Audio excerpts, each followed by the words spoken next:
Les archives judiciaires du comté de Lancaster, en Pennsylvanie, rapportent 4 morts mystérieuses survenues entre 1837 et 1841. Un avocat retrouvait le cou brisé après une chute de cheval par un matin de brouillard. Un banquier noyé dans les eaux glacées de Mill Creek. Un juge de circuit terrassé par une maladie fulgurante en pleine récolte. Et un shérif retrouvé mort au fond de son propre puits. À première vue, rien ne semblait relier ces drames, sinon la malchance. Mais un détail glaçant finit par émerger. Ces 4 hommes avaient tous épousé 4 sœurs issues de la même famille irlandaise catholique. Et plus troublant encore, chacun de ces décès survint moins de 18 mois après le mariage. Les sœurs Brennan, Bridget, Catherine, Margaret et Sarah avaient hérité de la plus vaste ferme du comté. Et elles allaient tout faire pour conserver cet héritage coûte que coûte. Leur histoire commence à l'été 1836, quelques semaines après la mort de leur père Patrick Brennan, lorsque, dans la lueur tremblotante d'une chandelle, une décision irréversible fut prise. La ferme Brennan était plus qu'une simple exploitation agricole. C'était un empire. 847 acres de terre noire et fertile, bordés par Mill Creek au nord et la route de Lancaster au sud. Patrick Brennan, arrivé de County Cork sans un sou, avait passé 37 années à défricher, labourer, bâtir. À sa mort, il laissait derrière lui une maison de pierre imposante qui rivalisait avec les demeures de Philadelphie, des granges assez grandes pour abriter 200 têtes de bétail, et des silos capables de nourrir la moitié du comté en hiver. Mais Patrick avait laissé à ses filles un problème juridique redoutable. La loi sur les successions de Pennsylvanie exigeait que la propriété soit divisée également entre tous les enfants. Et Patrick n'avait pas de fils. Cela signifiait que les 4 filles hériteraient chacune d'une portion de terrain, qui serait rapidement vendue pour régler les dettes et les impôts fonciers. Tout ce que leur père avait bâti menaçait de disparaître en quelques années. Elles avaient grandi en entendant leur père répéter que la terre n'était pas seulement de la terre, c'était leur avenir, leur identité, leur sang. Perdre la terre, c'est perdre tout ce qui fait de nous des Brennan, disait-il avec son accent d'Irlande encore marqué. Le comté de Lancaster était un endroit où de telles paroles avaient du poids. Les fermiers allemands et irlandais qui s'y étaient installés connaissaient la valeur d'un lopin de terre, eux qui avaient souvent fui la misère et l'oppression en Europe. Mais comprendre l'importance de protéger un héritage était une chose. Trouver les moyens de le faire en était une autre. Les sœurs Brennan n'étaient pas de simples filles de ferme. Bridget, l'aînée, possédait une intelligence acérée qu'elle dissimulait derrière un visage impassible et un sourire discret. Elle avait tenu les comptes de la ferme en secret lorsque la vue de leur père avait commencé à décliner. Catherine, la deuxième, avait hérité d'un don presque surnaturel. Elle savait lire les gens, deviner leurs désirs, leurs faiblesses. Margaret, la troisième, possédait une beauté presque irréelle, mais derrière ses yeux clairs se cachait un esprit froid et pragmatique. Quant à Sarah, la plus jeune, elle était dotée d'une voix douce et d'un talent d'actrice inné. Elle pouvait jouer la victime, l'ingénue ou la confidente selon les circonstances. Ces 4 femmes formèrent une alliance secrète. Pendant les longues soirées d'hiver, elles se réunissaient dans la cuisine, la flamme de la lampe projetant leurs ombres sur les murs de pierre, et parlaient de leur avenir. Les impôts dévoreraient leurs économies en moins de 2 ans. Se marier signifiait être séparés, perdre leur nom, leur unité. Alors, Bridget formula la question interdite. Et si le mariage devenait l'arme qui les sauverait ? Quoi qu'il en coûte, nous restons ensemble, déclara-t-elle un soir de novembre. Nous garderons la ferme entière. Catherine ajouta que la loi pouvait être contournée, influencée, et Sarah, dans un murmure qui fit frissonner ses sœurs, dit simplement « Les hommes meurent, les maris meurent, et les veuves héritent de tout. » La première cible fut choisie avec soin. Thomas Hennessy, avocat renommé, veuf, sans enfant, un homme d'influence capable de régler leurs problèmes fiscaux. Bridget le séduisit avec un mélange de charme et d'intelligence. En décembre 1837, ils se marièrent lors d'une cérémonie qui fit sensation dans tout le comté.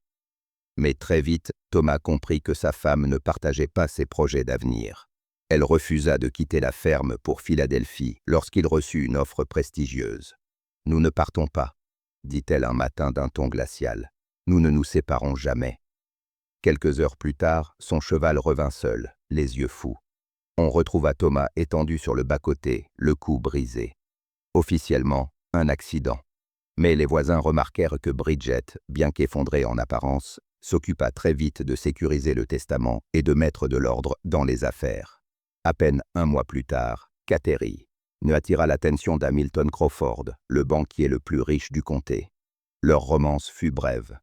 En octobre 1838, il épousa Catherine et s'installa dans la ferme, restructurant les finances des sœurs. Mais Crawford avait l'œil pour les chiffres et pour les anomalies.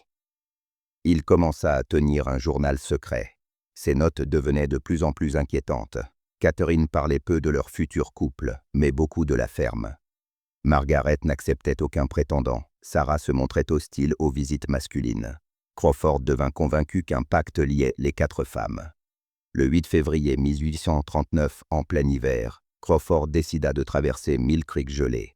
La glace céda et il se noya. Officiellement, un accident tragique. Mais son dernier journal, retrouvé dans son coffre, disait clairement « Si je meurs, regardez du côté des sœurs. Elles ne sont pas ce qu'elles paraissent. » Après la mort de Crawford, le climat autour de la ferme Brennan changea. Les murmures dans les tavernes et les églises se firent plus insistants. Pourtant, rien ne semblait pouvoir entacher la réputation des 4 sœurs. Leur élégance, leur piété affichée et leur générosité envers la communauté leur valaient le respect général. Mais Margaret avait un rôle bien précis à jouer. Peu après les funérailles de Crawford, elle attira l'attention du juge Cornelius Whitman. L'homme était respecté dans tout l'État. Un veuf au port noble, réputé pour son impartialité. Margaret choisit une approche différente de celle de ses sœurs. Elle ne le séduisit pas de manière directe. Au contraire, elle se présenta dans son tribunal avec un air inquiet, cherchant des conseils sur l'héritage familial, se montrant vulnérable mais brillante dans ses questions. Cette stratégie fonctionna à merveille. Whitman se prit d'affection pour la jeune femme qu'il voyait comme loyale et courageuse. Leurs conversations, d'abord centrées sur des affaires légales, dérivèrent vers la philosophie et la littérature. Peu à peu, il s'attacha à elle et demanda sa main. Le mariage eut lieu en juillet 1839, dans une cérémonie plus discrète que les précédentes, par respect pour les deuils récents. Whitman, toutefois, n'était pas homme à se laisser aveugler longtemps. Son métier lui avait appris à observer les détails, et rapidement, des signes inquiétants apparurent. Margaret voulait connaître ses horaires exacts. Les discussions entre Bridget et Catherine s'interrompaient à son arrivée, et un jour, il surprit Margaret en train de consulter son testament et ses documents d'assurance.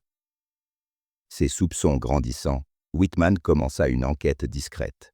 Il demanda à voir les rapports du coroner concernant les morts de Hennessy et de Crawford et trouva des similitudes troublantes.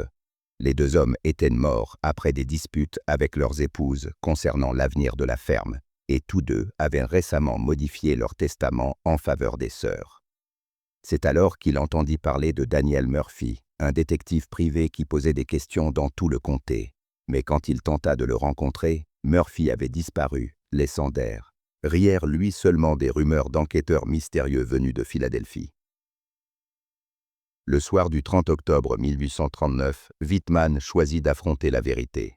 Ce soir-là, la pluie tombait violemment sur la maison de Pierre. Catherine et Sarah étaient absentes. Whitman fit asseoir Margaret dans le salon, le visage grave. « Je sais ce que tes sœurs ont fait, » dit-il d'une voix calme mais ferme. « La question est, es-tu leur complice ou leur prochaine victime ?» Margaret blêmit, resta silencieuse de longues minutes, puis éclata en sanglots. Elle se confessa. Oui, Bridget avait conçu le plan après la mort de leur père. Oui, elles avaient choisi leur mari avec soin, les avaient charmés, puis avaient orchestré leur mort. Elle décrivit en détail ce que Whitman avait redouté. Le café drogué de Thomas Hennessy, la pierre lancée pour effrayer le cheval au moment précis, la glace de Mill Creek fragilisée avec des tiges chauffées par Catherine. Elle avoua que Sarah avait maintenu Crawford sous l'eau jusqu'à ce qu'il cesse de bouger. Puis elle révéla l'élément le plus terrifiant. Le prochain sur la liste était Whitman lui-même. Son meurtre était prévu pour le 15 novembre. Sarah expérimentait déjà l'extrait de digital, une plante toxique qui provoquerait des symptômes identiques à une crise cardiaque. Personne ne douterait qu'un juge de 53 ans, soumis à une grande pression, ait succombé au stress. Margaret expliqua qu'elle n'avait jamais été une complice volontaire. Ses sœurs l'avaient menacée. Si elle refusait, elle fabriquerait des preuves pour l'accuser des 2 premiers meurtres. Elle sortirait de cette maison soit comme alliée, soit comme coupable. Elle se leva alors et alla chercher un journal dissimulé dans un tiroir fermé à clé. Elle le tendit à Wittmann. Dans ses pages soigneusement tenues, elle avait consigné chaque conversation, chaque étape du plan depuis 1836. Wittmann comprit qu'il avait entre les mains la preuve nécessaire pour faire tomber toute la conspiration. Mais il n'eut pas le temps de lire plus de quelques passages. Les sabots des chevaux résonnèrent dans la cour. Catherine et Sarah revenaient. Margaret supplia son mari. « À l'aube, nous devons partir, nous irons à Philadelphie. Tu témoigneras, et je leur dirai tout. C'est notre seule chance de survivre. » Cette nuit-là, ils ne dormirent pas. Le moindre craquement de bois, le moindre bruit de pas leur glaçait le sang. Le lendemain soir, alors qu'ils se préparaient à fuir, la voix douce de Sarah s'éleva depuis la cuisine. « Margaret, Cornelius, pourriez-vous nous rejoindre? Bridget veut vous parler. » C'était un ordre déguisé en invitation. Avant qu'ils ne décident de descendre, des bruits de sabots se firent entendre à nouveau. Des torches s'approchaient rapidement dans la nuit. Margaret regarda par la fenêtre et murmura « Des marshals fédéraux ». Le chaos envahit la maison. Dans la cuisine, on entendait les chailles s'éracler le sol et les armoires claquer. Les sœurs préparaient leur plan d'urgence. Bridget entra dans le salon, glaciale et déterminée. « Nous devons nous mettre d'accord sur ce que nous allons dire. Certaines vérités ne doivent jamais sortir d'ici. » Quelques secondes plus tard, la porte s'ouvrit à la volée. 6 marshals pénétrèrent armes au poing. « Juge Cornelius Wittmann, vous êtes en état d'arrestation pour conspiration et corruption, » déclara leur chef. Les sœurs avaient réussi à le faire accuser de leur propre crime, mais Margaret s'interposa. En larmes, elle montra son journal et déclara que tout y était. Le chef des Marshalls révéla alors que Daniel Murphy avait témoigné contre les sœurs et fourni des preuves irréfutables, vials de poison, documents falsifiés, correspondances compromettantes. Sarah perdit son sang-froid et s'écria « Murphy devait détruire ses preuves !» Ce cri d'aveu scella leur sort. La révélation de Sarah eut l'effet d'une détonation dans la pièce. Bridget lança un regard meurtrier à sa cadette, comprenant que tout venait de s'effondrer. Catherine, pâle, serra les poings, mais resta silencieuse. Les Marshalls encerclèrent les 3 sœurs, leurs visages demeurant de marbre face aux protestations et aux larmes feintes.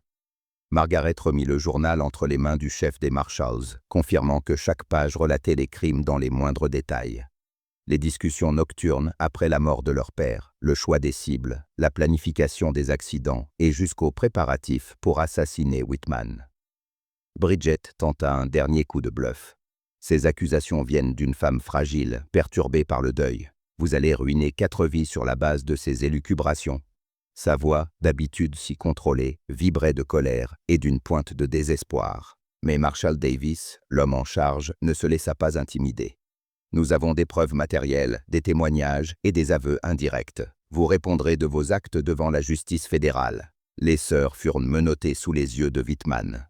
Pour la première fois, l'homme sentit un frisson de soulagement. La menace qui planait sur sa vie venait d'être écartée.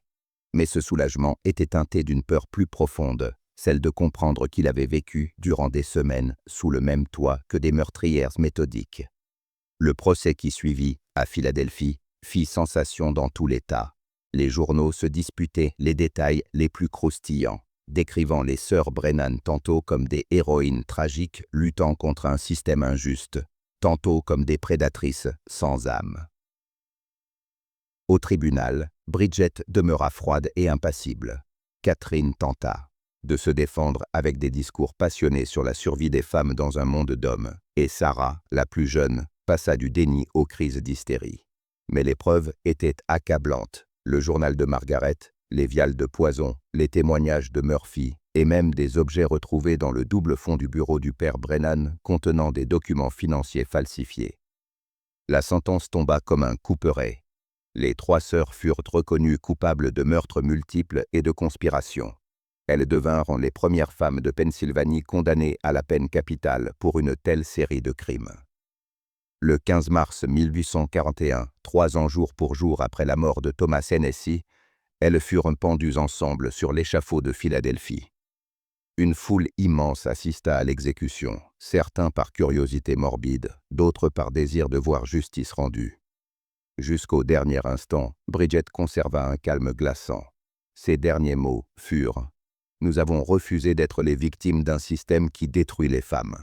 Nous avons choisi de frapper les premiers. L'histoire nous jugera. » Margaret, pour sa part, fut blanchie de toute accusation en échange de son témoignage. Elle et Cornelius Whitman quittèrent la Pennsylvanie pour s'installer dans l'Ohio sous une nouvelle identité. Ils ne revinrent jamais sur les terres qui avaient vu naître le complot. La ferme Brennan fut saisie puis vendue pour indemniser les familles des victimes. La maison en pierre fut finalement démolie et il ne resta plus rien de l'empire que Patrick Brennan avait bâti. Pourtant, l'histoire ne s'arrêta pas là. Des années plus tard, d'autres cas de mort suspectes de maris riches dans les États voisins, Maryland, Virginie, Delaware, révélèrent des schémas étrangement similaires. De jeunes veuves, des accidents impeccablement orchestrés, des héritages rapidement consolidés. Certains historiens pensent que d'autres femmes, inspirées par l'exemple des sœurs Brennan, avaient reproduit leur méthode. Cette affaire fit date dans les annales judiciaires américaines. Elle établit de nouveaux précédents pour l'enquête sur le crime organisé familial et rappela au pays entier que le mal peut se cacher derrière les visages les plus charmants. Aujourd'hui, le terrain qui fut jadis la ferme Brennan abrite un centre commercial. Peu d'habitants connaissent le sombre passé de cet endroit. Mais de temps en temps, lors de conférences d'histoire locale, quelqu'un mentionne les 4 sœurs qui jurèrent de ne jamais être séparées, et les 4 hommes qui payèrent de leur vie pour ce vœu. Leur histoire reste une mise en garde glaçante. Les monstres ne portent pas toujours des masques effrayants. Parfois, ils portent des robes de deuil et des visages angéliques. On se revoit à la prochaine vidéo.